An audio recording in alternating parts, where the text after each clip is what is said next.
Сайн байцгаана уу? Боловсрал тань мэдгүй шинжлэх ухааны Human Channel үзүүлж байна. Өнөөдрийн дугаартаа бид нэр их урт, сонирхолтой, магадгүй их ярих юм олонтой сэдвээр ярих гэж байгаа. Тэгэхээр бид нар Чингэлтэй эрүүл мэндийн төвийн их барих эмэгтэйчүүдийн Батмөнхийг эмэгтэйчүүдийн талаар ярилцахаар урьсан байгаа. Урилгыг мань хүлээн аван ирсэн танд баярлалаа. Баярлалаа. Энэ өдрийн мэнд хүргэе. За тэгэхээр эмэгтэйчүүд гэхээр бид нар их том сэдв шүү дээ. Одоо сэтгцийн эрүүл мэнд дээр бид нар ингээд хүнийг ингээд насаар ингээд үчилдэг. Тэрэн шиг эмэгтэй хүн дээр ч гэсэндээ ингээд насаар ингээд үчлээд өөр ингэсэн онцлогтой, асуудалтай тий. Яг энтэйгээ холбоотойгоор сэтгэл зүйн асуудал ч гэсэн эмэгтэйчүүдэд маш их ингээд хямралуудыг бид нар даван туулж ингээд амьдарч явж байгаа шүү дээ. Нөгөө нэг юм сошиалаар яваад исэн нэг бичлэгийг ингээд та харсан бах тий. Нэг эмэгтэй хүний ингээд нэг юм цикл байгаад байдаг. Тэгээд нэг юм тэндээс харахаар магадгүй нэг 5 хоногт нь л хүн ер нь нэг юм эмэгтэйг нэг юм тайван сайхан баяртай байгаад байгаа юм уу? Бусад нөгөө өдрүүд нь эсвэл баяртай, эсвэл гунигтай, эсвэл бүр ядарчихсан тий. Ингээд нэг тийм бичлэг яваад байдаг шүү дээ. Тэгэхээр эмэгтэй хүний тухай, эмэгтэй хүний сэтгэл зүйн тухай өнөөдөр хоёулаа ярилцвал. За. Маш өргөн хүрээний сэдв байна. Тэгээ эмэгтэй хүн чи өөрөө ерөөсөө даавар хамааралтай амьдардаг хүн шүү дээ. Төвшнөөс ялгарч байгаа даавруудын төвшин, хүнчин төрхнөөс ялгарч байгаа даавруудын төвшин, ер нь даавар хамааралтай амьдардаг хүн. Тэгэл ерөөсөө өндгөвч эмэгтэй хүн ихийн хөвлөд байгаа цагаас л эмэгтэй хүний өндгөвч ажиллаж идэг. За тэгэл нөгөө амьдралын мөчлөг бүр дээр өндгөвчнөөс ялгарч байгаа дааврууд нь харилцан адилгүй байгаа. За тэгээд л яг даавар хамааралтай амьдардгаас шалтгаалаад нөгөө сэтгэл зүйн асуудлууд янз бүрийн байдаг гэдэг нь гарч ирж байгаа. За тэгэл өсвөр үеийнхэн ямар үлээ, өсвөр үеийн охтууд ямар үлээ те. Дөнгөж сарын тэмдэг нь ирэх гэж байгаа охтууд, ирсний те ирээд жигдрээгүй байгаа охтуудын сэтгэл зүйнийг өөр. За яг нөгөө нөхөрчгүй насан дээрээ байгаа, гэр бүл төлөвлөөд явж байгаа, жирэмсэлж байгаа. Яг нөхөрчгүй насан дээрээ жирэмслээд төрөөд ингээд амьдарч байгаа эмэгтэйчүүдийн сэтгэл зүй дахиад нэг өөр. Тэгэн гутаа цэвэршилтийн насныхан ингээд одоо өндөвчний үйл ажиллагаа буураад нөгөө байнга өндөвчөнд ялгарч бие организмд орж ирж исэн даавар маань буураад төвшин нь буураад ирэхээрээ бас нэг өөр. Гэт ингэхээр ерөөсөө эмэгтэй хүн өөрөө ерөөсөө энэ амьдралынхаа туршид даавар хамааралтай амьдарч идэг. Тэр ч битгий хэлбэр тухайн сартаа хүртэл тэ сарын нэмдэг ирэхийн өмнөх сэтгэл зүйн байдал, ирж байгаа үеийнх ирсний дараах хүртэл өөр. Тэр үед юмд хандж байгаа хандлага, тэр үед одоо ямар нэгэн одоо амьдралын тий зүйлд хандж байгаа хандлага, амжилт ч юм уу, уналт, нуралт ч юм уу нөлөөлөхийг үгүйсэхгүй. Тэгэхээр ер нь ингээд ярихаар маш агуу сэдвэр орчиж байгаа гэсэн үг. Би яг өөр дээр ингээд анзаарч байгаа байхгүй. Магадгүй надад урд нь ингээд ийм сарын тэмдэг ирэх үед ийм сэтгэл хөдлөлийн ч гэдэг юм уу өөрчлөлт мань харьцангуй ийм тогтвортой, тайван байсан байгаа байхгүй залуу байх үед ингээ өсвөр нас, идэр залуу наснд. Одоо тэгэнгүүт ингээ дунд насн дээр ингээ ирж одоо болохоор надад иймэрхүү сэтгэл хөдлөлийн өөрчлөлт байна гэдгийг би бол бүр ингээ анзаараад байгаа байхгүй. Илүү мэдрэмтгий болоод магадгүй зарим үед илүү ийм бохимдуу. Тэ ямар нэг юм цочруулд ингээд нэг юм амархан хариу үйлдэл үзүүлээд ч гэдэг юм уу. Тэнгүүт нөгөө юу болж ийн яаж байгаа вэ? Яагаад ийм аашаавар надаас гараад байгаа ингээд анзаараад эхэлж байгаа байхгүй. Урд нь тийм бол байгаагүй.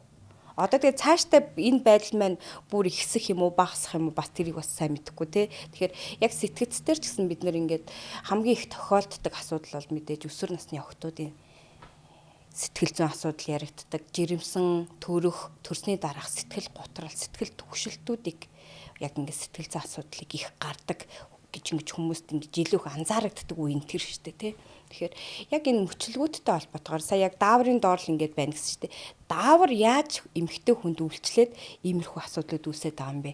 Ягаад энэ нэг юм point өгöd байгаа энэ жирэмсэн тий төрсөн төрөх үед төрсний дараах үед энэ илүү их юм тод ажиглагдаад байгаа юм. Ягаад тэнцээ илүү их юм хямрал төртөд байгаа юм.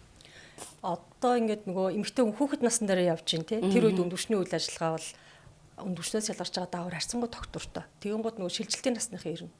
Одоо ихэнх охтуудын сарын тэмдэг бас яг одоо бидний насыг ботход урагшилсан шүү дээ. Ер нь их хвшлэн 11.7 гэсэн тоон дээр тогтцоод байна. Ихэнхдээ 11 нас 7 сартаагаас 12 нас 7 сартай хооронд ч юм уу тий. Яг энэ үед октоодын анхны сарын тэмдэг ирж байгаа байхгүй. Тэгэхээр анхны сарын тэмдэг иртлээ, анхны сарын тэмдэг үзэгдтлээ түүнээс 2 жилийн өмнөхөөс эхлээд өндөвчнөөс ялгарч байгаа даавар огцом ихсэн. Нөгөө хөхний ургалт ихсэн тий тэрнтэй холбоотой одоо бие организмд өөрчлөлт орж эхэлнэ гадаад үзэмжний тал дээр ч гэсэн. За тэгээ зарим нөгөө октод дааварт мэдрэг байдал нь хүн өөрөөр зарим октод эгийн насанд огцсон биеийн чинь нэмж эхэлнэ ч гэдэм үү те. Зарим октодын хөхний ургалтын дүү том байна ч гэдэм үү. Энэ бүх байдлаасаа болоод хүмүүс октод тэрийг хүлээж авах сэтгэл зүйн байдлууд нь арай өөр. За тэгэхээр яг энэ үед нь болохоор ерөөсө хамгийн дотны хүн нь энэ байдалд айгүйг тусалж өгч байгаа хэвээр. Ээж нь, эгч нь, найз нөхдөд ч гэдэм үү те. За хэрвээ янз бүрийн байдлаар одоо ээжгүй амьдарч байгаа байдаг ч юм уу, яг төрсөн эгчгүй амьдарч байгаа хин нэгэн хүнтэй дотн ингэж байхгүй байгаа тохиолдолд ангийн багш юм ч юм уу. Заавал энэ үе дээр хин нэгэн туслагч хэрэгтэй. За ийм юм болдгийн шүү. Энэ хүн болгонд болдгийн шүү. Энэ үеийг чи ингээд даван туулах сэтгэл зүйн бэлтгэлтэй байх хэрэгтэй. Энэ процесс яг ингээд доошоогоо тий ингээд цус үзэгдэх байдлаар эхэлнэ ч гэдэм үү. Ямар нэгэн мэдээлэлгүй явж байгаад гинт нөгөө доошоо цус гарснаа ста болоод айц давцсан хүмүүс бас байдаг. Би ингээд өөх гэж байгаа юм бах та тий. Өвдчихсэн юм байна. Өвдсөн бах та хүнд өвчин тусцсан бах та гэд эмчэд хандчихсан октод ч гэсэн байдаг гэж хүүхдийн эмчнэр бол өсвөр эмчнэр хэлдэг байхгүй. Тэгэхээр тэрэнд тэр охиныг бэлдээг байна гэсэн үг байхгүй тий. Тэгэхээр тэрийг хэн бэлдэх ёстой юм гэхээр нэгдүгээрт мэдээж ээж аав асран хамгаалагч нар бэлдэнэ. Хоёрдугаарт миний бодлоор бол ерөөсөө л 10 жилийн сургуулийн боловсралт энийг маш дэлгэрэнгүй маш гүн одоо тэр хүүхдийг ойлгохоор суулгаж өгсөн байх хэрэгтэй гэж бодоод өгтий. Тэгэхээр нөгөө яг 10 жилд ордог тэр нөгөө эрүүл мэндийн хичээл тэр биологийн хичээл дээр нэмэлт цагаар ордог тэр зүйлүүдэд илүү их гүн гүнзгий ойлгуулад өгчүүл энд хандах сэтгэл зүй асуудал нь өөр. За тэгэхээр өсвөр насныхан болохоор нэг ийм маягаар одоо анх ингээд нөгөө яг даавар хүчтэй өндөвчнөөс ялгарч орж ирэнгууд сэтгэл зүй асуудал нь хүчтэй өрнөж байгаа байхгүй. Тэрэнд хандж байгаа хандлага хүн болгоноос шалтгаалаад өөр хүн болгоны амьдралын хэмнэлээс шалтгаалаад өөр. Мэдээж хүн л юм чинь юм дасан зогцдог те. Мэдээж өндөвчнөөс нэг даавар ингээд хүчтэй ялгарч орж ирээл сарын тэмдэг ирээл ингээд тэгэн гутаа эхний 2 жил нөгөө даавар тэнцвэргүй байж байгаа л октодын сарын тэмдэг докторгүй байна гэдэг чинь тэрнтэй холбоотой шүү дээ те. Тэгэл ихэнх октодод нэг анхны сарын тэмдэг үзэгдсэн цагаас хойш 2 жилийн дотор өндөвчний үйл ажиллагаа докторчих хэвээр. Энэ бол 2 жил дотроо докторжоогүй байхад бас нөгөө октод айц давтах ойр дотных нь айц давтах тий. Энэ анхны биений эмчэд 3 сар одоо ирэхгүй байна. Анхны биений эмчэд 6 сар ирэхгүй байна гэдэг эмчэд хандж байгаа тохиолдлууд байдаг. Энэ бас нөгөө анхны биений эмэрсэн цагаас хойш 2 жил өндөвчний үйл ажиллагаа докторжоогүй байдаг, дааврын үйл ажиллагаа докторжоогүй байдаг гэдэг мэдээллийг гүйцэд аваагүйгээс болоод бас жоохон айц төгсөл үүсэж байгаа байхгүй. Тэгээ мэдээж нэг 16-наас 18 нас хүрээд өндөвчний үйл ажиллагаа жигдрээд эхэлнэ. Тэгээд ирэхээрээ хүн маань тухайн даавартайгаа тасан зогцоод арай илүү төлөвшөөд арай юмд хандах хандлага нөгөө айхтар өсвөр насныхаа үеэс ингээд төлөвшөөд ингээд ирнэ. За тэгжээснэ нөхөрч хүнээс эхэлнэ. Жирэмслэлт гэдэг том процесс гараад ирж байгаа. Тэгэхээр жирэмслэлт гэдэг том процесс гарч ирсэнтэй холбоотой дахиад сэтгэл зүйн асуудлууд үүсэж эхэлнэ. Эхлээд бидний ургийг тижээх гээд ургаас төрүүлээд ихс гэж эргэтэн үүсэж байгаа байхгүй бид нарт. Ихс гэдэг эргэтэн маань ургийг тижээх гээд үүсэж байгаа. Тэгэн гут нөгөө ихс биднэрт байхгүй эргэтэн үүсчихлээ гэж ойлгож болно л да одоо ойлгомжтой ярихын тулд байхгүй эргэтэн ингээ үүсээд эхлэнгууд нөгөө эргэтэн үйл ажиллагаагаа явуулж эхэлнэ дээ. Огт өмнө нь байгаагүй ихс гэдэг эргэтэн. Тэгээд жирэмслэлтэй холбоотой үүсч эхэлж байгаа ургийг тижээх гэдэг. Нөгөө эргэтэн үйл ажиллагаагаа явуулахын тулд бас маш олон төрлийн процесс солилцсон эмэгтэй хүний бие организмд явагдаад эхэлнэ. Тэгэн гут нөгөө жирэмсэн үеийн сэтгэл докторгүй байдал тийм жирэмсэн үеийн янз бүрийн сэтгэл одоо санааны өөрчлөлтүүд эмэгтэй хүнд гарч эхэлж байгаа. Энэ байдал бас нэг ойролцоогоор нэг жирэмсний ихний 16-7 хоногтой болтол 27 хоногтой болтол ерөнхийдөө ингээ үргэлжилнэ. Тэр хооронд жирэмсэн эмэгтэйчүүд бас их юм сэтгэл зүйн их олон одоо өөрчлөлтөнд ордог. Тэгээд эргээд дасаж яг ингээ таны практик дээр харахаар эмэгтэйчүүдэд ер нь тэр илт сэтгэл хөдлөлийн өөрчлөлтүүд үзүүлж явах явцад ер нь хэрэг ихэнхдээ танигдах уу тусламж хэрэг авах ихэнхдээ тэрийг өөр магадгүй ээж нар маань ингээ нөгөө нэг надад асуудал байна сэтгэл санаа маань нийтгэл ярьдаг штэ жирэмсэн болоод сэтгэл хямраад байгаа гэд ингээд ярьчаад идэг болохоос биш тэрийгээ бас таниад зөвлөгөө авах гэдэг юм уу? Тиймэрхүү тохиолдол. Аха. Мэдээж хэрэг ихэнхдээ энэ маань жирэмслэлт чи өөрөө байгалийн процесс болохоор ихэнхдээ дажгүй. Ихэнх эмэгтэйчүүд дажгүй. За ямар эмэгтэйчүүд голдуу ингээд дажгүй байдгаар бас л нөгөө гэр бүлээ төлөвлөсөн тий. Одоо би яг л энэ нас энэ жил би жирэмсэн болно гэдгээ төлөвлөсөн. Тэр эмэгтэйчүүд маань энэ байдлаа бас тий ингээд хүлийн зөвшөөрөд өөрчлөлт ингээд төсөөлсөн. Тий. Хүний амьдрал чи яан зүр тий. Тэгэхээр одоо арай илүү жирэмсний үед нэг юм сэтгэл зүйн асуудал ихтэй байгаа. Одоо жоохон сэтгэл төвшөлттэй. Яг сэтгэл гутрал ярьж гараараа хүн сэтгэр орчод байгаа юм л да. Ихэнхдээ жирэмсэн үед сэтгэл гутрал явагдах нь харьцангуй гайгүй. Сэтгэл төвшил айгүй ихтэй. Айдас айгүй ихтэй. Тэгэх гээд идэг. Жирэмсэн болонгуудаа би яана ингээд гой сайхан амарч чадах болов. Миний хүүхэд эрүүл сарвал байх болов гэдэг айдас тодорхой хэмжээгээр үүсэж бараг бүх эмэгтэйчүүдэд үүсэж идэг. Тэгээд дээрэс нь өмнөх жирэмслэлт ямар нэгэн байдлаар бүтлгүүцчихсэн эмэгтэйчүүд дараагийнхаа жирэмсний туршид их хэцүү. Одоо өмнө нь ингээд айгүй гой төрөх гэжсэн чинь ураг амьгүй болох хүндрэл гардаг ч юм уу. Цул битсэн хүндрэл гардаг ч юм уу тий. Өсөлтгүй жирэмсэн гэдэг онш хүлээжсэн. Энэ тохиолдолд энтертэй дараагийн жирэмслэлт болонгууд одоо яана юм чи нөгөөдөх дахиад автагдах уу? Одоо би яана гэд ингээд бас айгүй хэцүү сэтгэл зүйн асуудал хэцүү тээж идэг. Тэгээд бас л дахиад нэг өсвөр үеийн сэдврөө өсвөр үеийнхэн ямар ч жирэмсэнд бэлтгэлгүй байж байгаа жирэмслээд ороод ирдэг. Тэдний одоо асуудал их хэцүү. Яг жирэмс тэд нар бол ер нь бол нөгөө өсвөр үеийн хүүхэд гэж яриад байгаа шүү дээ. Хүүхэд гэдэг чинь өөрөө ямар нэгэн үйлдэл хийгээд тэр үйлдэлийн үр дүн юу вэ гэдгийг тооцоолохгүй хийдэг нас гэж байгаа шүү дээ. Өсвөр хүүхэд гэдэг нас чинь тий. Тэгээ бид нар Монгол улсын хуулинд ч гэсэн 18 нас хүрсэн бол насанд хүрсэн гэж үзнэ. Тэрнээс өмнө хүүхэд гэдэг тодорхойлолтон дээр явна. Хүүхэд гэдэг маань өөрөө ямар нэг үйлдэл хийхээрээ үр дүн ямарыг тооцдог гэждэг. Тэгээд одоо насанд хүрээгүй охтууд бэлгийн харьцаанд орохдоо жирэмсэн болно гэдэг ойлголтыг хизээж тооцдог юм шүү байгаа юм. Ингээл одоо болоод өнгөрчлөлгүй гайгүй байлгүй гэж бодд юм. Тэгээд эмчтэр ирдэг. Ирэхдээ жирэмсэн гэдэг онш сонсохороо маш юм одоо тий итгэхгүй дордог. Бараг эмч худлаа яриад байгаа юм. Тийм юм байх ёсгүй. Би ганцхан л удаа штэ. Тий. Би ганцхан л удаа эмчээ бэлгийн харьцаанд орсон штэ гэдэг юм. Тэд нартай ингээд ажиллахад бас их айгүй хэцүү. Тэрийг хүлээн зөвшөөрүүлж ойлгоход бас айгүй хэцүү байгааддаг. Тэгээд жирэмсэн эмэгтэйчүүдийн дотор бас нөгөө ганц бие ээжүүд бас жоохон сэтгэл төвшөлттэй хүүхдэд тийдэг. Жоохон сэтгэл ийм төвшөртэй хүүхдэд тийх тохиолдол байна. Би чадах болов тий гэсэн байдалтай ингээ хүүхдэд хийж байгаа тохиолдлууд байна.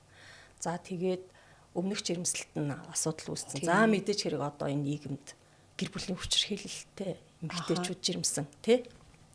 Тэр ээжүүд ямар нэгэн байдлаар одоо гэр бүлийн хүчирхийлэлд өртсөн, гэр бүлийн хүчирхийлэл байдаг. Тэгээд нэгэнд жирэмсэн болцсон тий.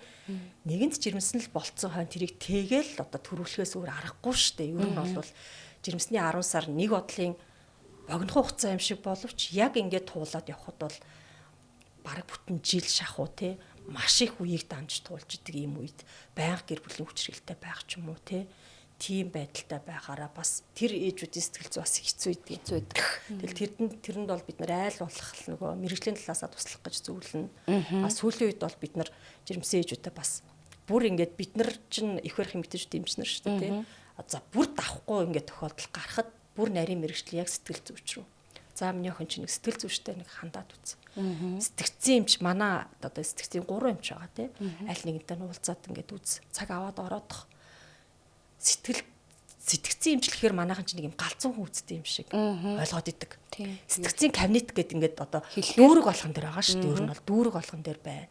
Тэгэхэд манайх нэг юм галзуурц тэр кабинет руу ингээд орхосоо тий уян намайг бараг л сэтгцэн одоо өвчтөй галзуу гэдэг одоо онштой болол энэ имлэг рүү орчин гэж ойлгох гээд идэг. Гэтэл одоо бол үгүй болцсон. Тэгээ бид нэр яг иймэрхүү бүр хүн тохиолдууд дээр сэтгэл зүйчтэй хамтарч ажилладаг. За би чам руу нэг хүн оруулъя. Ерөнхий гол асуудал нь ийм байгаамаа. Тэгээд чи асуудлыг өөрийнхөө мэрэгжлийн зүгээс шийдээ. Бид нар өөрснийхөө их барихын талаас их эрүүл мэнд амнаас ургийн эрүүл мэнд амнасыг хариуцъя. Чи энэ бүхнийг даван туулах сэтгцийн талаас нь сэтгэл зүйн талаас нь ингээд ажиллая. Тэгээд энэ 10 сарыг ингээд гоё амжилтад авъя гэх тохиолдлууд бас байна. Зөв. Яг нөгөө бид нарт яг сайн нөгөө сэтгцийн тусламж гэж хэлэхээр шууд эмгэг гэд ойлгочдөг. Тэгэхээр магадгүй энэ нөгөө жирэмслэлт төрөлт гэдэг үед чинь биднэрт ингээ маш олон ингээ шалтгаан нөгөө нэг үүсч гараад ирсэн байгаа байхгүй нөгөө сэтгэл төвшиг сэтгэл готрах тий нэрэл би хүүхдээ эрүүл сарвал тэйхвэ ядч нэр 13 хүлийн 13 гарын 13 нь бүтэн байх уу ямар нэгэн өвчтөй байх үү дээ тий амьгуу төрчих үедээ ч гэдэг юм уу эсвэл би төрүүлсэн хойноо энэ хүүхдийг сайн ээж байж чадах болов тэр үедээ одоо хүүхдээ асарч хамгаалах юм уу яг ингээ амьдрал ингээд өөр болчлоо ч гэдэг юм ингээд амьдралд маш олон юм нөгөө нэг юм асуудлууд гараад ирэхээр энэ бол нөгөө сэтгэл зүйн хариу урвал байдлаар гарч ирж байгаа байхгүй таны түрүү хэлдэг шууд сэтгэл готролт гэж хэлчихээр бүр ингээд эн чинь хүнд юм шиг тэгэхээр иймэрхүү юмд санаа зовних тийм төр зурын яг ингээд санаа зовних айх тэ эргэлзэх тэнгэлзэх гэдэг энэ сэтгэл зүйн юм хариу урвалч юу н хэвийн хариу байгаа даахгүй. Тэгэнгүүт бид нар яг эмгэг гэдэг энийг ингээ ойлгочингуудаа магадгүй тусламж авч чадахгүй байх. Саяхан хэлсэн нөгөө нэг шалтгаанууд байна шүү дээ. Хүчирхийлэлтэй байж магадгүй, урд нь ингээд таагүй дурсамжтай ээж байх юм бол магадгүй энэ дэр нөгөө сэтгэл зүйн тусламжаа аваад айц төвчүүрээ намдаачих юм бол нөгөө жирэмсний маань ингээд 10 сар ч нөгөө нэг уртал хугацаа шүү дээ. Тэрийгээс хамаагүй хөнгөн байх нь шүү дээ. Тэгэхээр маш их тийм болно. Тэгэхээр нөгөө нэг яг энэ нөгөө жирэмсэн үед гарч байгаа сэтгэл түгших энэ байдал бол юу нэ бүхэл ээжээ магадгүй мэдэрдэг мэдрэмж. Тэгээд гол нь нөгөө цаг хугацааны айсаар шийтэгдчихдэг. Аяндаа жирэмсний 10 сар дуусна. Хүүхдээ сайхан эрүүл сарвал төрүүлээд авчна. Тэгүн гот эргээд нөгөө тэр үе баг би яагаад тэгжсэн болоо хэрэггүй л өөрийгөө тэ тэгж яаж ичтэй хямарч байжтэй гэж бодож дүгнэлт хийх. Тэгээд ирэнгуудаа яг анхан дөрөвчнөр дээр бас жоох нэг иймэрхүү тохиолдлууд гардаг байхгүй хитрхи юм айцтай тийх тэ би чадахгүй л юм чэ гэсэн иймэрхүү. Тэгээ давтан төрөөд ирэхээр энэ нөгөө энэ процесс юу ингээд байдгийг өнгөрчдөг гэл одоо дахиад дараагийн төрөлтүүдээр ээжүүд маань илүү туршлагатай болоод ингээд ирж байгаа. Архаг ээжүүд болоод тэгэхээр ойлгож болно тий. Тэгэхээр ер нь бид нар бол өсвөр насны жирэмслэлт өсвөр насны 16 сүүлийн үед 16 нас хүрээгүй жирэмслээд орж ирж байгаа тоо. Ерөнхийдөө эрс ихсэх гэдэг нь жоохон таагүй. 2008 онд би анх эмч болж ирсэн их барих эмчтэй эмч. Тэгэхэд 2008 онд их барих эмчтэй эмч болж хахад 18 настай охин жирэмслээд ороод ирэхэд бид нар цочирдог. Эрт байна. Тий. 17-та 18-та охтууд ингээд жирэмслээд ороод ирэхэд жоохон цочирдог. Тэрийг бүр ингээд онцгой хяналтанд хянаараа тий. Үрхийн имлэг рүү шилжүүлж болохгүй шүү. Яг их барих эмчтэй эмч хянаараа гэдэг ингээд хяндаг байлаа. Одоо бид нар 16 настай жирэмсэнд тасах гээд байна. Ер нь одоо ингээд 14-өөс 16 насны охтуудын жирэмслэлд эрс ихсэж байгаа нь ажлын практик дээр аягүй харагдаад. Тийм. Тэр жоохон одоо эмч хүний хувьд яг өдөө болтол ингээд ажил хийж байгаа хүний хувьд жоохон эмзэг санагддаг, жоохон хэцүү санагддаг. Тэгээд 16 настай охин, 14 настай охин эдгээр чинь хүүхэд байхгүй юу? Тийм. Хүүхэд байхгүй юу?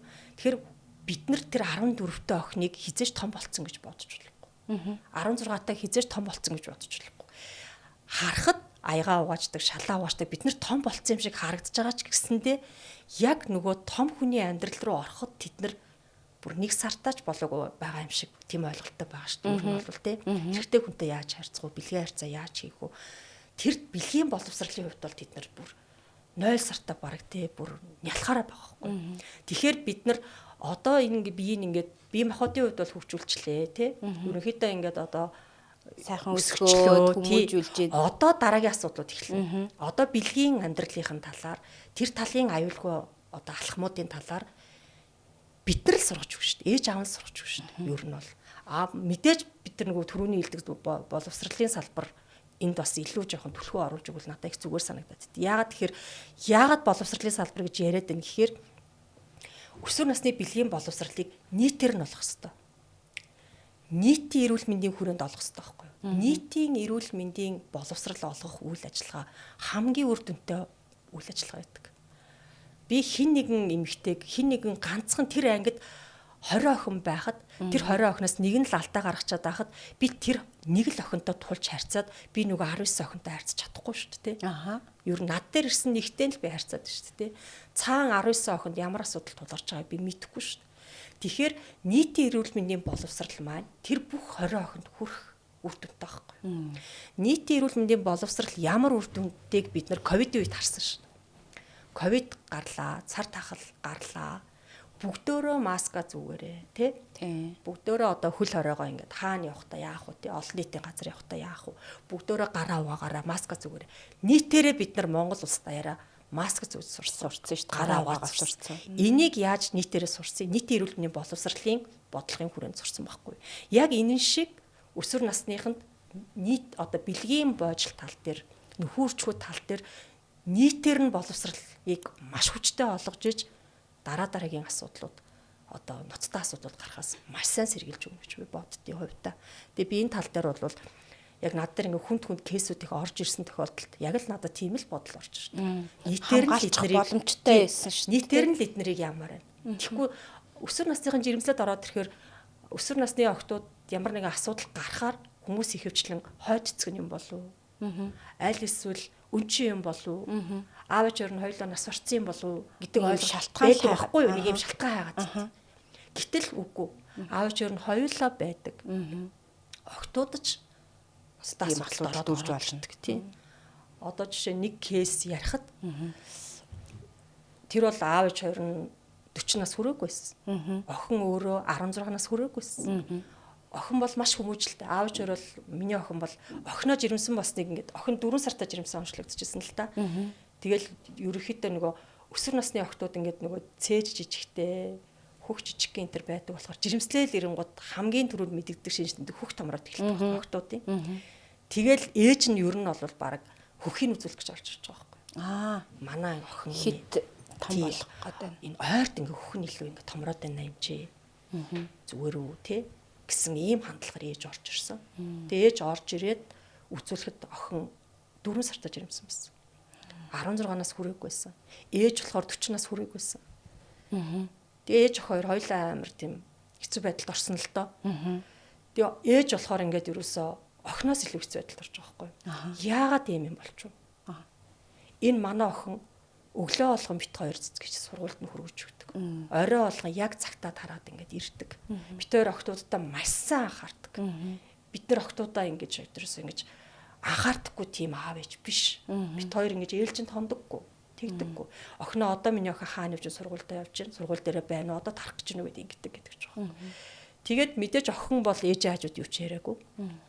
Тэгээд ээж бол маш ууртаа хүлээж авсан. Хизээч юм байхсгүй гэж айгүй хэмзгэлсэн охиныг зохиж авсан миний нүдэн дээр те яагаад чи ингэж байгаа ингээд тэгсэн тэгэд тэгжат охин юу ч ярихгүй шүү дээ мэдээж хэрэг ээжтэй юу ч ярихгүй шүү дээ те тэгээд ээжийг гаргаж байгаа тэгээд би одоо бусад бүх үзлэгээ зогсоож байгаа тэр охинтой ярьсан л та одоо эмчит ингээд бүх юм ярихгүй болвол чиний дараа чамд ингээд тусламж үйлчлэгээнд асуудал үүснэ одоо эмчнэр л чамд тусалнаа те одоо эмчтэй ингээд бүх процессоо яар гэдэг ингээд тэр охиныг ингээд аргадаа тайвшруулаад ус өгөөд те тэгээ ер нь бол нөгөө хүмүүстэй ч гэсэндээ би ингээд удах шаардлагатай болчлоо дараагийн эмч үзэж явах уу те нэг бол та нар хүлээх үү гэдэг ингээд тэгж ярихгүй бол тэд нар чи маш их цаг хугацаа ордог байхгүй тэгээ ярьсан тэгсэд тэр охин хажуу айлын залуу байсан бэлгийн авдагч нь тэгээд охин бол өглөө гараад хичээлдээ явдаг орой яг гэртээ ирдэг аав ээжийнхаа байнгын хараа хяналтанд байдаг охин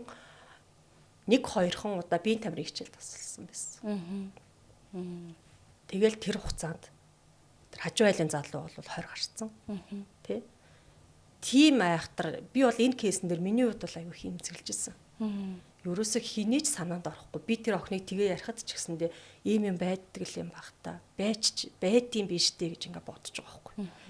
Тэгэхэд бид нар хүүхд хичээлдээ явшлаа гэд хизээш тэрхэн зур биеийн тамирын хичээлд орсон болов. Одоо математикийн хичээл дээр сууж байгаа болов гэж бас цагдахгүй шүү дээ тий. Тэгэхээр илүү л бид нар өсвөр насныхандаа илүү сайн анхаарал хандуулах. Тэгээд дээр нь өсвөр насны жирэмслэлтэн дээр дандаа ойрын хүн байдаг. Яг ойрын хүн. Үеэлүүд байдаг. Хамаатны ах байдаг. хажуу айлын ихэвчлэн хажуу айлын байдаг. Тэгээ хойд эцэг байх ийм тохиолдол байдаг байхгүй юу. Тэгэхээр тэр ойр тойрныхныгоо хүртэл судлах нь шүү дээ. Өсвөр насны охтуудтай ээж аавууд охиноо эрсдэлд оруулахгүй тулд гэдэг. Тэгээ ийм байдлаар жирэмслээд ороод ирсэн хүүхдүүдтэй ярилцахад маш хэцүү байдаг. Тэд нар яг өөрснөө ингээд тий яг л ид одоо нөгөө физиологийн процессороо бас л хүнийг шохоорхдаг, дуралдаг насан дээр явж байгаа тий. Тэр хажуу айлын тэр 20 гарцсан насанд хүрсэн хүн бол тэр охиныг бол бас ямар нэгэн байдлаар өөртөө илүү автуулж байна. Тэгэн гутаа нөгөө насанд хүрсэн хүн болохоор тооцоол айгу сайтай байгаа байхгүй тэр нөгөө эрэхтэй тий. Яг биеийн тамирын энийг бол угаасаа аавч нь айгу сайн анхаардаг. Энэ бол айгу хүмүүжлтэй. Аавч нь байнга өглөө хүргэж өгдөг, орой хичээлээс нь авдаг гэж тооцоочоод тэрхэн зурныг биеийн тамирын хичээлийг 2 удаа таслуулад бэлгийн харьцаанд орсон. Тэгээ бэлгийн харьцаанд ороод тэр охин жирэмсэлцэн. Ээж аав нь тэр охиныг хизээж гэрээсээ гардаггүй, гадуур хондоггүй тий. Хичээл номдоо сайн охиныг жирэмсэн болцсон байна гэж төсөөлж байгаагүй. Ийм нэг хийстэй учирч ирсэн, ийм нэг тохиолдолтой учирч ирсэн. Тэгээд өөрөө ч гэсэн би эндээс би хэдий эмч ч гэсэндээ, эмэгтэйчүүд эмч ч гэсэндээ өөрөө ээж хүү юм чинь. Бас надад бас аюу сургамж болж ирсэн.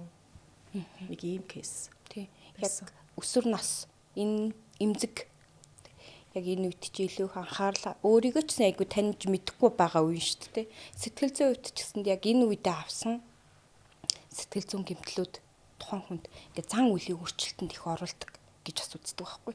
Яг юм өсвөр насны дээрээ болчихж байгаа. Тийм яг суур яг тэнгүүтээ зан үеийн өөрчлөлтөнд одоо нөгөө хүүхд чи сая ингээл магадгүй гэр бүлд ч гэсэн энэ хүүхд чи ингээд өсөөд хөгжөөд ингээд том болох гэжсэн чинь гів гэнт ингээд жирэмслэлт төрөлт гэл ингээд амьдралын шал өөр үеж ирчихэж байгаа байхгүй. Хичээлээсээ завсардах байдаг юм тий. Энтэйгээ холбоотойгоор нөгөө хүүхд маань маш их сэтгэл готролт төвшөлтөнд орох. Тэгээд зан үеийн хямралт гэдэг маань хүүхэд гадуур тэнэ худлаа ярих тий. Одоо хулгай хийх эсвэл ямар нэгэн буруу дадалт зуршилтай болох ч гэдэг юм. Бас ийм эрсдлүүд гараад ирдэг. Тэгэхээр нөгөөтэйгөр тэгэл мэдээж эн чинь би чи эмэгтэй хүн насанд ингээл нөгөө хүний чинь суур зам төлөвт ч гэсэн ингээл өөрчлөлт гарч чаар ингээл сэтгэл зүйн асуудлууд ингээл их болчиход байгаа байхгүй. Тэг би кейсийг тохиолдсны дараа хит хитэн багшд одоо өөрийнхөө таньдаг багш тий багш нартаа анхааруулж хэлжсэн байхгүй. Хин нэгэн хүүхэд хичээл таслахад тэмдэглэл хөтөлж бай. За одоо сувд биеийн тамирын хичээлээс чөлөө аав нь ирж аваад тийм одоо хөдөө явах ажилтаа гэд ингээ явлаа гэт юм. Хин нэгэн хүүхэд ялангуяа охтууд одоо ингээд ямар нэгэн байдлаар ингээд яахад ангийн багш гэдэг чинь бас яг тэдрийг заавал анхаарах хэрэгтэй нэг хүн байгаа даахгүй. Яах гэж заавал ангийн багш гэдэг албан тушаал байгаа юм тий. Тэгээд танай ангийн тэр охин яг ингээд байлаа гэхэд тэмдэглэж авчээ. Нэг бол ямар нэгэн байдлаар охтууд сарын нэмдэг ирсэнтэй холбоотой ч юм уу ямар нэгэн байдлаар хичээлд орохгүй бол тэднийг байлгадаг өөрөө бэлддэг ч юм уу. Яг сургуулийн орчинд хүүхэд хичээлийн цагаар сургуулийн орчинд бол байх хэрэгтэй шүү дээ. Тэгэхээр чи тэгвэл яг сургуулийн орчинд багшийнхаа өрөөнд ороод юм аяжээ. Нэг бол тий амарх өрөөтэй байдаг өөр юм одоо чөлөөт хичээл тийм ингэж бас хянах хэрэгтэй юм байна гэх. Нэг ч гэсэн охиныг бас нэг юм байдалд оруулж бити орчосоо тий ийм юм амьдрал тохиолдсон юм чинь дахиад энэ бити тавтагдаасаа гэд би бүр ингээд 10 жилийн багш нарт хэлжсэн. Тэгэхээр яг эндээс харахад чинь өсвөр үеийнхэн болвол заавал хин нэгний хайранд хамгаалтанд байж ах ёстой. Тэр хайрлаж байгаа, хамгаалж байгаа хүн тэрэнд амьдралын бүх төрлийн боловсролыг олгож явах ёстой. Болчихж байгаа байхгүй юу? Тэгэл жоохон л хяналт алдагдангууд асуудал амар том өрнөж байгааг бол ингээд энэ кейс надад аягүй харуулж ирсэн. Өсвөр насныхны сэтгэл зүйн хувьд бол нэг иймэрхүү хүнд кейсүүд. Яг хуу ганц нэг зүгээр нэг нормал кейсүүд орж ирдэг л те сарын нэмдэг ирэхгүй 3 онцлоо гэж үзэхэд зүгээр тэр бол нөгөө дааврын докторгүй байдал байдаг ч юм уу те. Тиймэрхүү кейсүүд бол ихэнх орж ирдэг. Тэр бол зүгээр ингээд шийдэгдэх асуудал учраас 3 сарын дараа хоёлоо үзье энэ нэмийг уучаад иргээд ингээд шийдэгдчихэж байгаа байхгүй. Ингээд шийдэж болохгүй асуудал өрнчөөр чинь хүн айгүй ингээд эмзэгэлт юм бэл. Ахаад бит ийм асуудал гараас. Энэ асуудлыг юунаас болчихов?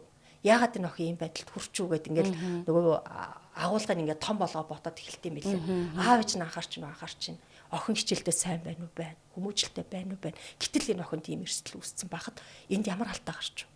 Тэгэхээр энэ алдаа гарахаас сэргийлээд бид нар өсвөр насны яаж илүү анхаарах хэвтэй. Ямар арга хэмжээ авах хэвтэй энэ гэсэн нэг иймэрхүү бас сэтлүүд орж ирдэг юм байлээ. Тэгээд би бүр хит хитэн таньдаг багш нартаа хүртэл хэлчихсэн. Тэгээд тэр багш нар ч гэсэн ёстой бодож үзмээр юм байна. Тийм бах тий. Ста анхаармаар юм байна гэдэг иймэрхүү кейсүүд орж ирж байгаа. Сая бол одоо жирэмсэн үед одоо охтууд жирэмсэн энэ үед бас нөө сэтгэл түгших энэ шинж тэмдэг бол ер нь хими яг эрүүл ээжд бол Тийм. ихний 16 7 хоног гэсэн шүү дээ түгшихт санаа зовних гэдэг бол ер нь байх юм. Төрсний дараах гутрлууд, сэтгэл гутрлууд одоо яг сэтгцэн эрүүл мэндийн салбар дээр бол төрсний дараах сэтгэл гутрал тий бас их олон тохиолддог эмгэг. Тэгэхээр энэ заавал нөгөө нэг зайшгүй тусламж авах уулна асуудал мөн байхгүй. Тэгэхдээ манайхан ихэвчлэн ингээд нөгөө нэг анзаарахгүй байгаад байдаг юмнууд байдаг. Тухайн хүний нөгөө сав нь хөөрсөн байна ч гэх юм уу те түр жоохон унтвал ямраач ч гэх юм. Иймэрхүү нөгөө нэг иргэдийн маань бас яг энэ төрсний дараах сэтгэл готрол гэдгийг бас ойлгохгүй байгаатай холбоотойгоор эрсдэл үүссэн тохиолдол их байдаг байхгүй. Нөгөө нэг төрсний дараах сэтгэл готрлыг хамгийн аюултай юм нь төрсөн ээж маань өөрийнхөө амь насыг хохирох, өөртөө хүүхэдтэй хортой хохиролтой зүйл хийх баггүй. Тэгэхээр яг ингээд их барих эмэгтэйчүүдийн хувьд одоо ингээд ийм ээж нар яг энэ талаар юу н хэр мэдлэгтэй байдаг бол ингээд иймэрхүү асуудлаараа хандахтаа тэдгээр маань ингээд хаана хинт хандах уу гэдгийг одоо мэддэг болов яг эмчтэй хандах нь энэ асуудлаараа хандаа чиглүүлэх байдал юу н хэр байдгийг. Яг хөө мэдээж тохиолдно. За тэгэл төрөөл ингээл бүх юм гоё болчихно гэж боддог байхгүй. Ер нь ихэнхдээ. Гэтэл төрөөл бүх асуудал өрнөдөг. Тэгэл одоо нөгөө хүүхдийн эхнийний 3 сарын физиологийн асуудууд байгаа шүү дээ. Нөгөө шаардлагалт явагдах, хүүхэд уйлах, гарсны тууралт гарах, тодорхой хэмжээгээр жоохон халуурах, бүлэрх. Ялангуяа ихэвчлэн анхан дөрөгч ээжүүд аягүй тохиолдно. Төрсний дараах тэр сэтгэл зүйн байдлууд. Тэгэл нөгөө хөхөнд хэмжээгээр сүү орох энэ төр гэл. Тэгэл хүүхэд уйлал нойргүй хонох энэ. Энэ асуудлуудаас бол үүснэ. Гэхдээ энэ дээр бид нар нөгөө туслаж чаддаг гэж боддог. Яагаад тэгэхээр манайх нөгөө эрүүл мэндийн сайдгаа тушаалаар өрхийн эмч болгон тухайн төрсний дараах ээжийг 7 хоног болгон иргэх ёстой гэсэн тушаалтай. Яг энэ ажлыг бол манай өрхийн эмчнэр их сайн хийдэг. Тэгээ сайн хийгээд үзлэгээ хийгээд ч юм уу нөгөө ээжийн сэтгэл зүйтэй ингээ ярилцж хагаад яг болохгүй нэг нэ бариад ирдэг байхгүй.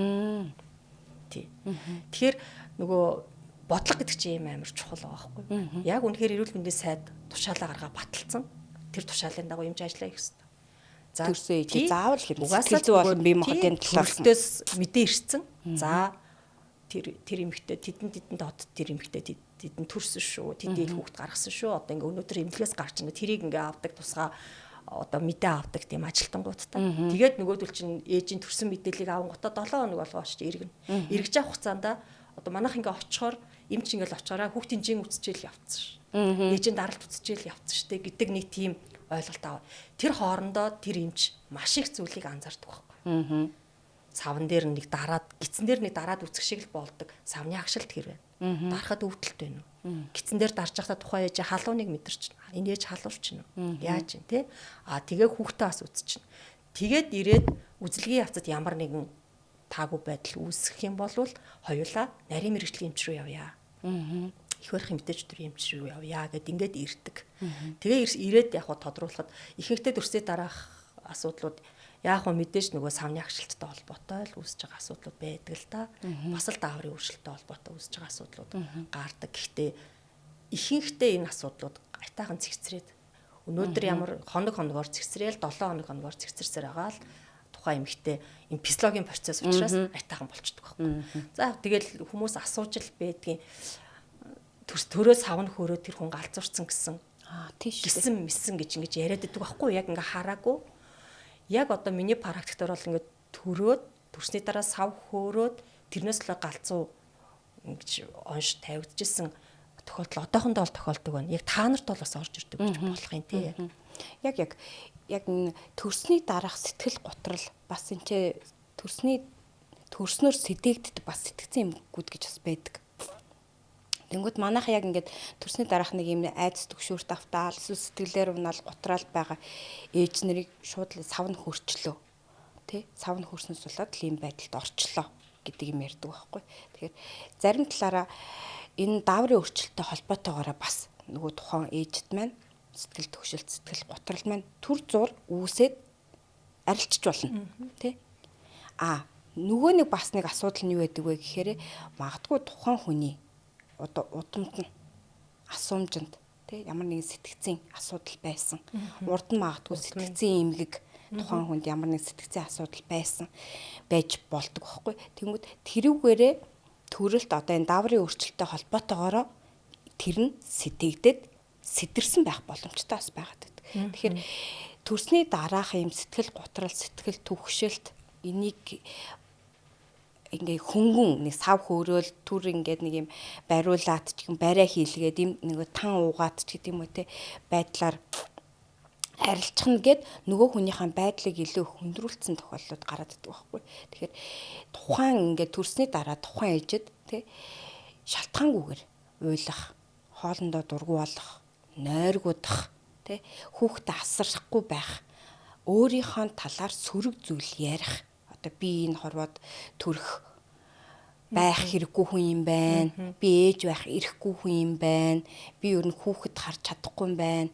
Муу ээж байна ч гэдэг юм уу те. Дандаа өөрийн талаар тийм сөрөг юм ярих зэрэг иймэрхүү шинж тэмдгүүд илүү гараад ах юм бол тухайн ээжэд сэтгэл зүйн тусламж хэрэгтэй байна гэдгийг илтгэж байгаа байхгүй юу? Нарийн мэрэгжлийн эмчийн тусламж хэрэгтэй байна. Яг үнэ. Тэгэхээр энийг ээж бол хөрхий ингээл ятарчихсан төрсний дараа ингээд дааврын өөрчлөлтөнд орчихсон ингээл янз бүр байгаа шүү дээ. Тэгэхээр яг хажуудах хүмүүс энийг айгүй санзаарах хэрэгтэй. Нөхөр, ээж аав, тэ асарж байгаа их жах дүүч гэдэг юм уу. За энэ маань хэр байна? Чи ятарж гин үү? Ямар байна? Айж гин үү? Санаа зовж гин үү? Ингээд санаа сэтгэлийг чинь ингээд эзэмдээд байгаа бодол санаа байна уу? Хоол ундандаа ямар байна энэ? Унтаж чадчихэв үү ч гэдэг юм. Маш юм анзаарахтай байх хэрэгтэй байгаа. Тэгэхээр анзаарахгүй байгаад за анзаарлаач нөгөөдхийг нь савн хөөрсөн ч гэдэг юм уу ийм ингэж байгаа болчин үз гэдэг нөгөөний талаар бас айгүй шүүмжилдэг. Хүн болгон ээж болдог. Чи яач чадгаа юм? Чи юу гэж маяглаад байгаа юм? Юу шал өөр амьдрал эхэлж байгаа байхгүй юу? Чи юу ингээд ийм гачин юм яриад байгаа юм?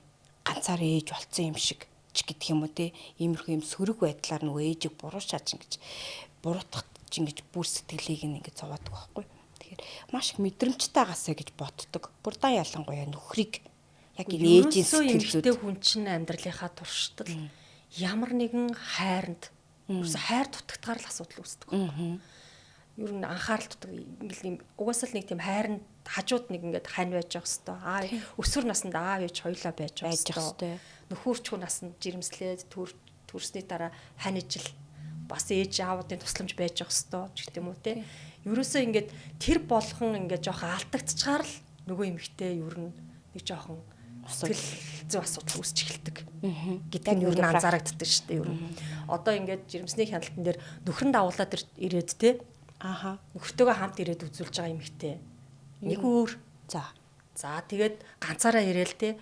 Миний хамгийн их ингээд нөгөө юу яадаг юм болохоор нэг жоохон ингээд хэцүү харагддаг юм. Хүүхэд нэг 2 нас хүрээгүй 8 сартаа ч юм уу яг дүнж хүлд орж байгаа ч юм уу хүүхдэд жоохон хүүхдэд. Тэгээд дахиад том гэцтэй ээжүүд ингээд очрлоо зогсож байгаа. Надад айгүй хэцүү санагддаг байхгүй. Энд тусалчдаг. Найз нь байхгүйсэн юм бах та тий. Игч дүүн байхгүйсэн юм бах та. Ханижл нь байхгүйсэн юм бах та. Гэхдээ ажилтай байж болно л доо. Тэрийг одоо үүсэхгүй завгүй байсан байж болно. Гэхдээ бид нар жирэмсний хяналтан дээр өдөр болго иргэдэггүй байхгүй. Сартаа нэг удаа ирэхтэн тэрэнд ингээд тусалж байгаа.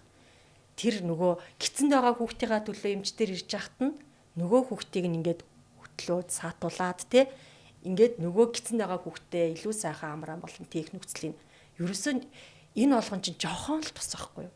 Хүмүүс бие биендээ ингээд туслахаараа их хэмжээний мөнгө зээлснийг айгу том тус гэж боддог ч юм уу те. Аль эсвэл одоо өөр яад юм. Хин нэг нас барахад очиж байгаа би ингээд очсон гэдгээ тус гэж боддог ч юм уу. Гэтэл өдөр тутмын амьдралын жижигхэн тэр нэг жирэмсэн байх хугацааны тэрийг төрсний дараа нэг 3 сар жигтрэх хугацаанд гаднаас их сүү оруулаад бүх хүртэл асар их тус. Тэрхэн жирэмсний хяналтанд үзүүлэх хооронд тэр жоохныг нь саатуулаад өгөх. Машинаар дөхүүлээд өгөх чинь хизээч мартагдахгүй тус байдаг байхгүй. Тийм шүү дээ нөгөө. Тэгэхээр ерөөсөө энэ жирэмсэн ээжүүдийг тэр өсвөр насны өсөж яваа охтуудаа бүгдөөрөө л ингэж гоё хайрлал, халамжлал, туслал би хажууд ч юм байна. ээж нь байна. Миний охин ямар нэг асуудал гарвал ээжтэй хэлээрээ. Ерөөсөө ээжээс нь уучлахгүй. Ээж нь чамайг ойлгоно. Ээж нь бас яг чам шиг юм насан дээрээ байсан. Тэ? Жирэмсэн болоо хань хамт байна. Хоёлаа сайхан амьдрна. Хоёлаа сайхан үр хөвгтэй. Тэ? Үлгийдэж аавна. За тэгээд найз нь байж штэ гэл. Тэ? Одоо чинь ганц үе ээж байхад найздаа ямар ч нэг шаардлага гарвал уцтаад эхэлчихээрээ. Найз нь туслахад бэлэн шүү гээл тухайн үед туслах момент байхгүй ч гэсэн тэр сэтгэл зүйн хувьд айгүй сайхан. Би нэр ямар нэг юм болоход тэр найз руугаа явчих шүү.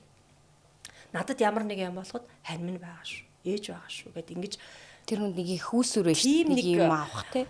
Түшиг тулгуурн дотор байж эмэгтэй хөө их гоё. Одоо яг тэр амьдралын тал дээр их гоё амжилттай явууч магадгүй. Тэгээд дээр нь одоо нөгөө ингээд өсвөр насаа ярьчлаа ойлаа жирэмснийхээ үед дээр нь цэвэршилтийн нас гэж нэг агуу том сэдв байгаа. Тэгэл одоо эмэгтэй хүн жишээ нь 80 наслаа гэж бодъё. Бурхан намайг 80 наслахаар зурцсан гэж ботход би өсвөр нас нэг хэдэн жил нэг 10-аад жил тий. Нөхөрчхүү нас нэг 15 жил. Тэгээд би одоо төрөх хугацаанд төрчлөө, хүүхдүүдээ гаргачлаа, өсвөр үе даваа туулчлаа ингээд тэгээд 45 наснда миний цэвэршилт явагдлаа гэж ботход бараг түүнээс ч урт хугацаагаар эмэгтэй хүн чанартай амьдрах шаардлагатай. 80 нас хүртлээр тэр эмэгтэй чанартай амьдрах шүү дээ, тий? Чанартай амьдрах. Түүнээс ч урт хугацаанд ахаад амьдрал үргэлжилж байгаа байхгүй. Гэтэл манайхан бүр ингээд цэвэршсэн юм чинь та одоо бараг л эмчт очих шаардлагагүй юм шиг тий. Эмэгтэйч дэмжт. Төрөх гэж л эмэгтэйч дэмжт очдог юм шиг гэж. Жирэмсэн болонгуудаа л эмэгтэйч дэмжт очдог юм шиг тийм ойлголттой. Гэтэл ахаад нөгөө эмэгтэй чинь шилжилтийн нас нь эхэлж шин. Цэвэрлэлийн насыг бид дахиад шилжилтийн нас гэж ярьдаг. Яг нөгөө өсвөр үеийн охтуудад өндөвчний бүх үйл ажиллагаа ингээл идэвхжээл бүх даавар огцсон цуснд ингээл баахан даавар орж ирэл боцын солилцоонд оролцож байгаатай адилхан нөгөө дааврууд огцсон буураад эргээд боцын солилцоо хямарч эхэлнэ. Тэгэхээр эргээд нөгөө шилжилтийн нас маань эхэлнэ. Тэгэхээр энэ шилжилтийн нас бол бас маш одоо чухал. Бас л одоо бидний ер нь ингээд ээжигээ дагуулаад эмэгтэй та одоо ингээд цэвэрлэлтийн насандаа очсон байна. Танд ер нь ямар нэгэн асуудал байна уу гэд ингээд ээжигээ дагуулад эмэгтэй дэмжтэр ер нь тэгж ирж байгаа ер нь тохиолдол баг байхгүй ч гэж хэлж бол ер нь бол болно. Гэтэл тэр эмэгтэйг маш чанартай амьдруулмаар шүү дээ бид нар. 45 наснаас нь 50 наснаас нь 80 нас хүртэл нь яг л одоо эмэгтэйгөө юу хийх ёстой, ямар байх ёстой, яг л тэр байдлаар нь амьдруулахад бүр ингэ туслах ёстой байхгүй. Манай дээр энэ талын тусламж үйлчлэгээ жоохон тутмаг. Жирэмсний хяналтын эмчнэр гээл одоо дүүрэг дээр 7 8 10-аад эмчнэр байна тий. За яг бүх клиник боломжоор өсвөр үеийн кабинетуудтай. Бүхэл одоо дүүргийн эмнэлгүүд ч гэдэм үү боломжоор ямар ч байсан нэг өсвөр үеийн кабинетнэр ажиллах ёстой. Яг өсвөр үеийн ирэхэд тусгай бид нар ингэ үүсгэх ёстой гэдэг тийм боломжийг хангаад явж байгаа. Гэтэл цэвэршилтийн насных нь дахиад тусгай өрөөнд орж үзүүлмээр байна. Тэднэрт ярих асуудал зөндөө байна.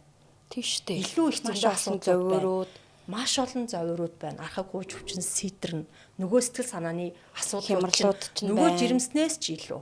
Жирэмсний асуудал 10 сар үргэлжлээд дуусчихна. Төрчихнө, дуусчихна. Өсвөр үе дуусчихна, тий?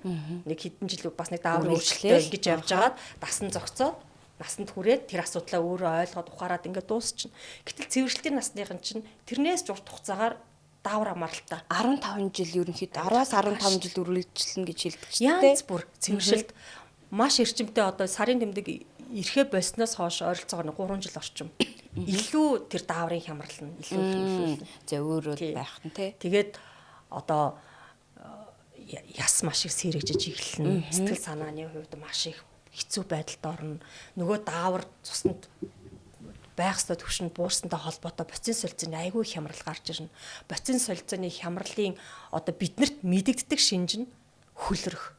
Маш их хөлөрцөн, халуун оргицсан. Шүн би ингээ унтаж тухайн цонхоо онгоолго гэлдэ ээжүүд маань тэгжил хэдэг те. Тэрийг бид нар хизээч энэ эмэгтэй дааврын өөрчлөлтөнд орчоод ингээд байна. Ер нь энэ ээжийг эмэгтэйч дэмжрээ авч очие. Үзүүлээ. Зөвлөгөө авъя. Яг одоо ингээ тэрэн дээр нөгөө насныхан маань айгүй их тийм хямардаг. Надад яг ийм практик дээр яг тохиолдсон юм.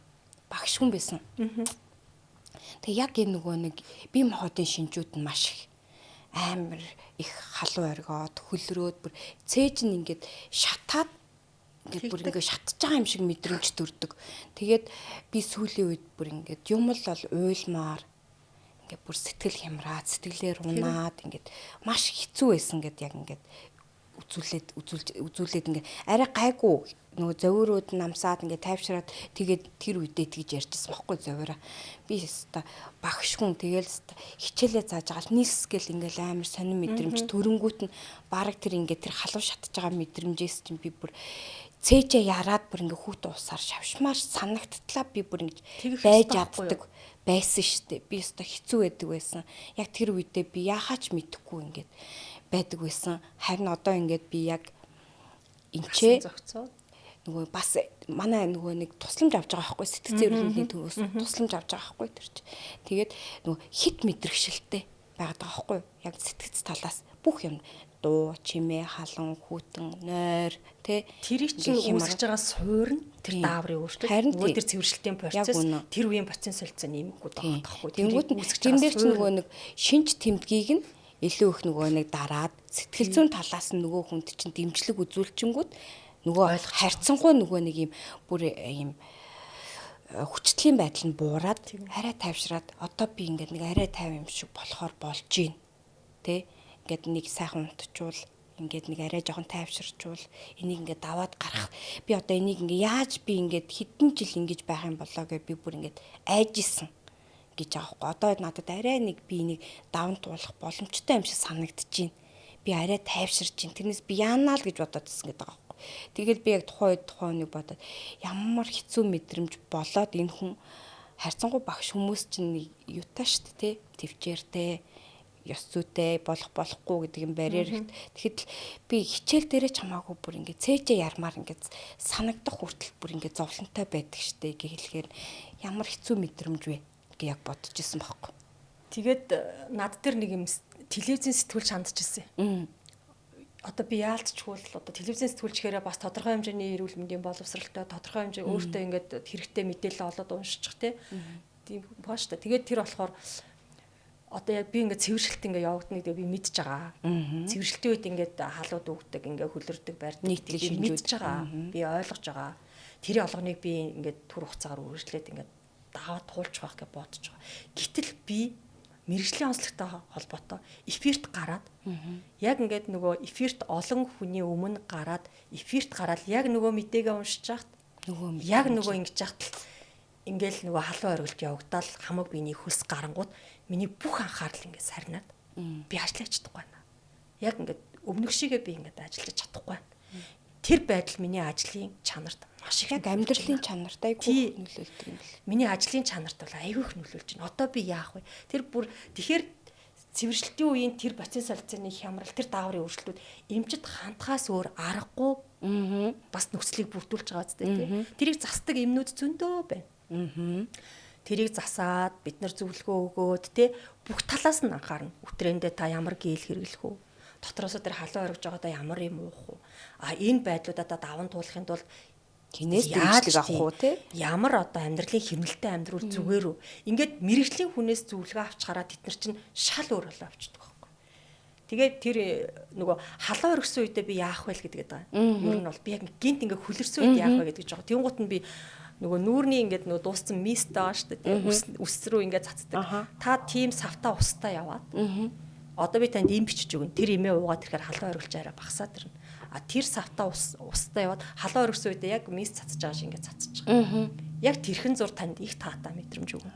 Гэт ингээд энэ бол ингээд жижигхэн зөвлөгөө хэрнээ.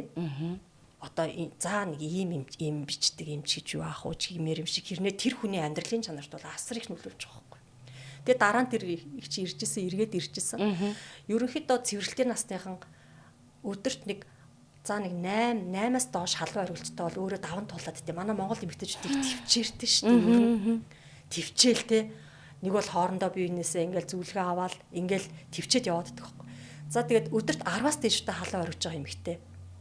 Угаасаа тэр эмэгтэй дааврын маш их өөрчлөлттэй байна. Тэр хүн ямар нэгэн байдлаар эмчит хандна.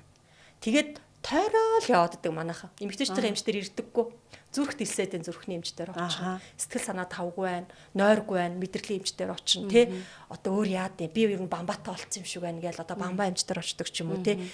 Тойрж явж байгаа шинж тэмдгүүдэд дагаад тий.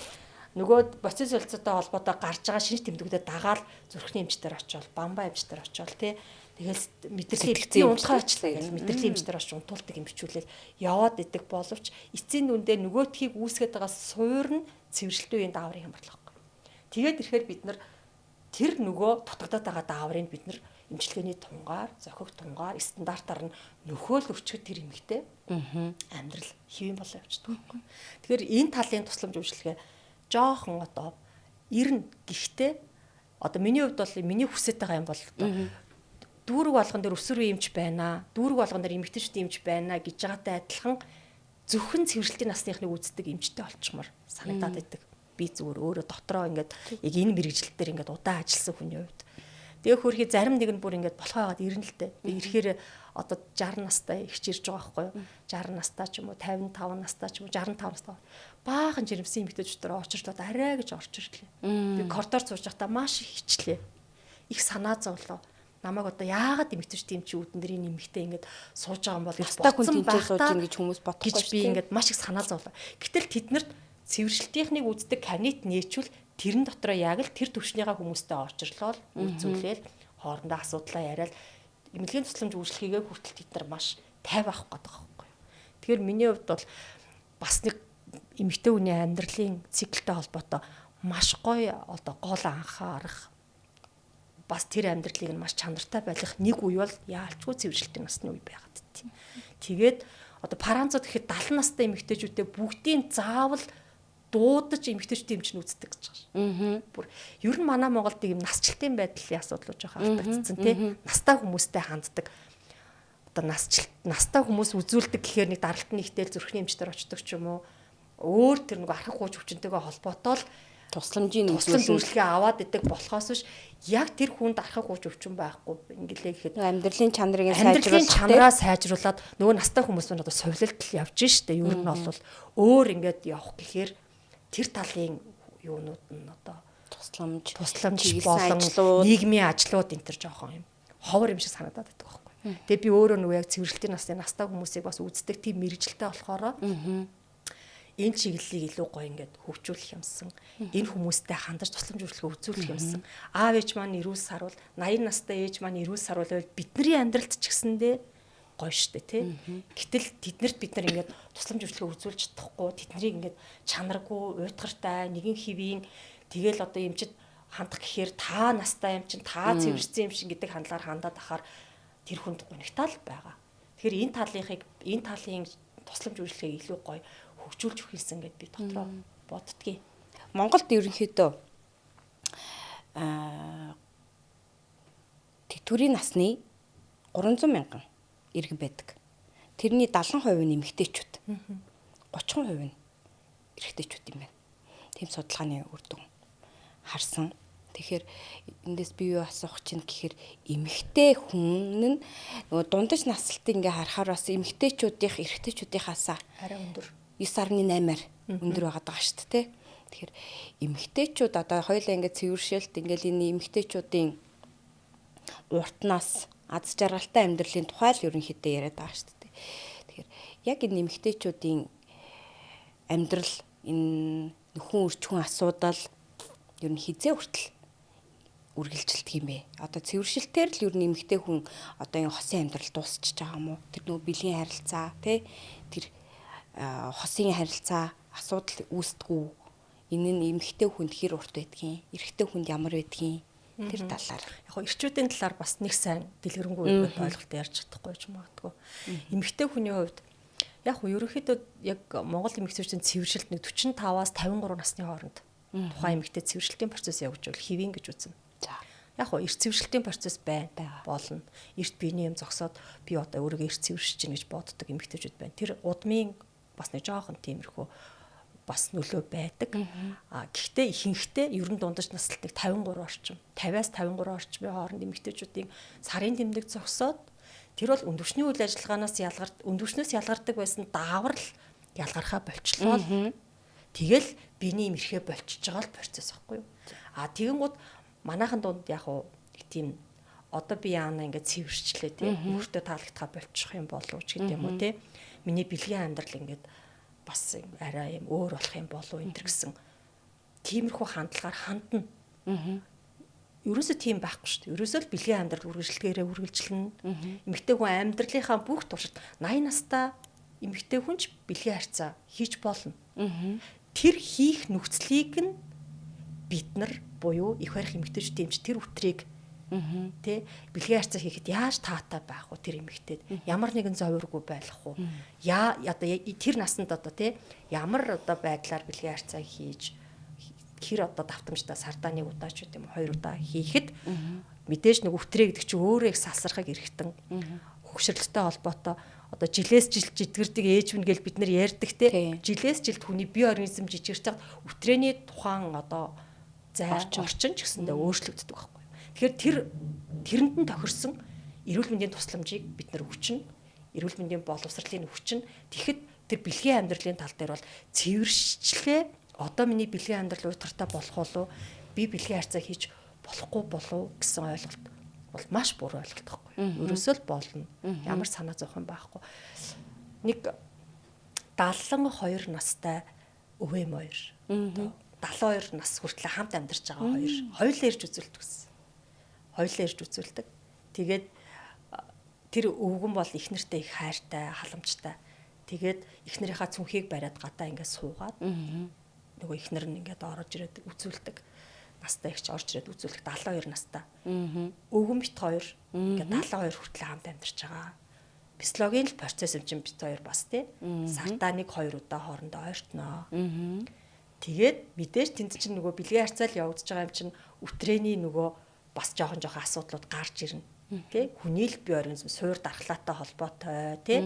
Тухайн үеийн одоо ханиад том уу хүрээд антибиотик хэрэглэсэнтэй холбоотой ч юм уу янз бүрийн байдлаар үтрээнд асуудал гараад тэгэхээр нөгөө эмэгтэй үтрээнд л асуудал гарахаар эмэгтэйчүүд эмчд ирж байгаа шүү. Тэгээд бид нэр тэр талаас нь ингээ үзэхэд 72 настай тэр өвгөнтэйгөө ирдэг эмэгтэйг би үзэхэд тэр хоёрыг ингээд харахад хүний амьдрал бол тий эхнэр нөхөр хоёр хамтдаа л амьдарч байхад бүхэл нөгөө бэлгийн амьдрал бол хэвийн л байж л байдаг гэдгийг тэр хоёр үнээр баталж байгаа байхгүй юу. Одоо би өөрөө 72 хүрч үзээг болохоор бас тэр талын мэдээллийг илүү хэлж чадахгүй байж магадгүй. Гэтэ тийм хоёр хос ирээд үзүүлж ирсэн. Ямар ч асуудал байхгүй. Тэгэл надаас ингээл одоо тухайн үед хэрэглэх гээл те уураш бүтрээний хуурашилт мэдээж явагдана настай хүмүүс. Тэр үед хэрэглэх гээл тос центр зөвлөгөө аваад явдаг. Тэгээ жилдээ тэр өөрөө их өндөр боловсралтай ихч байсан л та. 72 настай юм байна. Тэгээд 6 сартаа нэг удаа эмэгтэйч дэмж заавал үзүүлж явах хэрэгтэй байл. Ирэхээрээ бас нөгөө эмэгтэйчд ер нь хүн хинт ч ярьдаг үзүүлээ эмэгтэйч дэмжд ярьдаг. Ялангуяа эмэгтэйчүүд. Тэгээд ярихаар би бол тэр байдлаас ингээ харахад бол 72 настай хоёр хосч хоорондоо би хүн гэдэг чинь хоорондоо хүржээж, шүргэлцчээж хайрыг мэдэрч байгаа шүү дээ, тий. Тэгэхээр тэр олон жилийн амьдарсан хоёр хос мэдээж бэлгийн амьдралаа хийж иж илүү бас бие биендээ амьдрна гэдгийг би бас тэр кейсэн дээрээс харж ирсэн. А нэг ер нь бол надтай найзалдаг ихчлээ. Нэг найзалдаг ихч маань тэгжсэн. Надаас нь жоохон ихч тэгээд цэвэршилт нь явагдаад тэгээд тэгж байгаа байхгүй. Би ингээд цэвэршилт ингээд явагдсан чинь одоо л би ингээд ямар ч айцсгүй чөлөөтэй бэлгийн секс хийх боломжтой болчих шиг боллоо. Эмэгтэй хүн ерөөсөө секс хийх болохондоо яана би жирэмсэн болчихъя гэж боддог гинэ дандаа. Ер нь тийм бодол ингээд хитэ хамгаалттайч гэсэндээ нэг бол ер нь бол нэг тийм бодол жоохон юм нэг кодогдсон байт юм байна л да. Тийм айдаст. Тэгээд тэр нөгөө найз игч маань зүгээр надад хошигнол ярьжсэн л та. Бат нөгөө би ингээд цэвэрсэн чинь амар ингээд одоо би өстө хизээч жирэмсэн болохгүй дээ гэж бодоод илүү би ингээд аз жаргалтайгаар одоо бэлгийн тий хосын амьдрал маань илүү юм аз жаргалтай айцсгүй болцсон шүү дээ. Өөрөө болохоор айгу хурдан жирэмсэн болчдөг тийм ихчээс аахгүй. Тэгж ярьжсэн. Тэгэхээр эргээд нөгөө цэвэрлэлт чинь бас тийм гоё эрэг ойлголтыг хүртэл эмэгтэйчүүдэд өгдөг байх нь шүү дээ. Одоо би ингэж жирэмслэхгүй болчлоо. Тэгэхээр миний бэлгийн амьдрал маань илүү гоё тайван айцсгүй болж гин гэдэг ойлголт ч бас байдаг. Тэгэхээр цэвэрлэлтийн насны эмэгтэйчүүд бэлгийн дур хүсэл буурах ч юм уу. Одоо тэд нартай бэлгийн харьцаа хийхэд одоо жоохон таагүй байх ч юм уу. Нэг бол өөрснөө ч гэсэндээ би цэвэрсэн юм чинь нөхөртөө таашаал өгөхгүй байх. Би одоо нөхөртөө ингээд онцгүй байх юм болов уу гэсэн тийм ойлголт бол хизээч байхгүй. Магадгүй зөөр байх юм бол тийчээс зөвлөгөө аваад тэрийг өөрчилж болох нь шүү дээ. Тэр бүх бэлгийн амьдралын таатай нөхцөлийг тэр дааврын хямралын тэр гарч байгаа өөрчлөлтүүдийг яг л мэрэгжлийн эмчт хандаал зөвлөгөө аваад энэ бол физиологийн процесс. Энэ тань дээр тэр хугацаанд үргэлжлээд алга болно. А энэ бол цаашдаа энэ өтрээний юм хуурайшлтын асуудал тань цаашдаа байж магадгүй. Та ийм шинж тэмдэг илэрх юм бол эмчт ханд. А тэрнээс өмнө та одоо бол ер нь бол эрүүл мэндийн бүтээгдэхүүнүүд айгүй хөрөгчсөн шүү дээ. Нэг үеийг бодоход одоо бид нарыг одоо тэр 70 80 онд чинь бараг л нэг л төрлийн өтрээний лаа байдаг байсан ч юм уу те. Одоо тэр өтрээг таата байлгах, өтрээний тэр одоо эрүүл ахуй хангах бүх бүтээгдэхүүн Монголд бол хангалттай ороод ирсэн. Тэгэхээр тэрийг хамгийн гол нь л мэрэгжлийн эмчт хандаал яг л цагаа аваад юмаа зохицуулаад мэрэгжлийн эмчт хандаал наснасандаа зөвлөгөө аваад явчих юм бол эмэгтэйчдийн сэтгэл зүйн асуудал бол ерөнхийдөө их гоё шийдэгдээд явчихна. Манайхан нөгөө эрүүл мэндийн боловсролыг бид нэг бол нийтээр аавна, нэг бол сургалтаар аавна. Ерөөсөө сургалт штэ. Бүх юмны боловсролын суурь сургалт үсттэй. Таны мэдгүй зөвлөсөн. Ерөөсөө сургалт штэ. Тэгэхээр тэрийг үнэхээр сургалтаар аваагүй мэдээл бага л байгаа бол яг тэр чиглэлийн мэрэгжлийн хүндэл хандчихал юм бол асуудал шийдэгдэл явчихна штэ. Ер нь бол. Яг хэдий их чинээ мэднэ, төдий чинээ хайрлах нь. Төдий чинээ хайрлах юм бол амьдралын маань чанар их сайхан байх нэ гэсэн үг шүү дээ. Эмэгтэй хүний хувьд бол ерөөсөө л тэгэл хайрлагдаал байвал нөгөө ургаалаа гэдэг чинь цэцэг услаал байвал ургаал гэсэн эмэгтэй хүнийг хайраар услаал хахад тэгэл бүх асуудал сайхан шийдэгдэл явчихна. Тэгээд дээр нь хажууд нэг хайрладаг хүн байгаад тэгээд нэг эмэгтэйчдийн эмч байхад эмэгтэй хүн бол их сайхан чанартай амьдраад явчихна. Одоо бол ерөөсөө амьдралын чанар гэдэг юм. Нэг хэсэг одоо анх эмч болж байхдаа би энэ хүний өтрээнд нь онш тавиад тэр оншийг би эмчилнэ гэж боддог байлаа. Оншийн давуу явдаг юм шиг тий. Энэ хүнээс би онш тавиал тэр оншигоо эмчилнэ. Одоо бол заавал онштой хүн над дээр ирэхгүй. Одоо би энэ эмэгтэйд ямар асуудал байна? Тэр эмэгтэй өвчнгүй байж болно. Оншгүй байж болно. Шинжилгээ хэвэн байж болно. Гэхдээ тэр ямар нэгэн асуудал байгаад над дээр ирж байгаа болохоор тэр асуудлыг би олж мэрэгжлийн түвшинд олж хараад тэр асуудлыг нь шийдэхэд би ямар тусламж үзүүлэх вэ гэдгийг эмэгтэй хүн бас эмэгтэйчдийн эмч бол давхар заавал ингэж харж явж идэг ер нь.